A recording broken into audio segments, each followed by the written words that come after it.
Shalom, my name is Mara Amy Muti, and I'm here to talk to you about this week's Torah portion, Kedoshim. Kedoshim means holy ones. And this Torah portion gives us the entire recipe to be a holy one. What the things that we need to do to become a holy one. And you would think to become a holy one, we would have to do a lot of things for God. But that's not what this Torah portion comes along to tell us.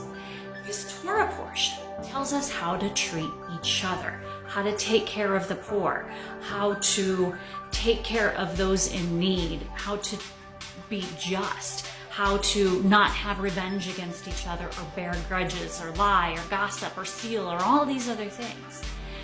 This Torah portion tells us that it's more important to treat each other well than to treat God well. And that if we treat each other well, that this is how we are seen to be holy.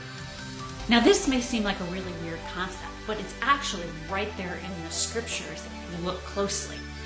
If you look at this week's Torah portion, it talks about bringing a sacrifice to God and not eating it in 3 days. And that sacrifice is an abomination, it says in English, to God. But that word abomination is actually pegul, which is an abomination, but it's a lesser sort of the available abominations, if you will. So what's an example of the highest level abomination? We have an example of it in Deuteronomy. It talks about treating each other unjustly, and it uses that word for the highest sort of abominations. So in the scriptures itself, it tells us that the way we treat each other, mistreating each other, is a higher abomination than mistreating God. And we actually see this concept played out in the New Covenant when Yeshua is talking to the people. He tells them in Matthew, he says that, come, you who my Father blessed, take your inheritance, the kingdom prepared for you.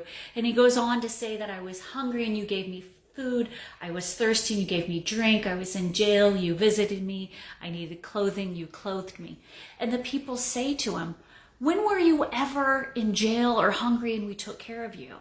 And he replies, when you did that for each other, you did it for me.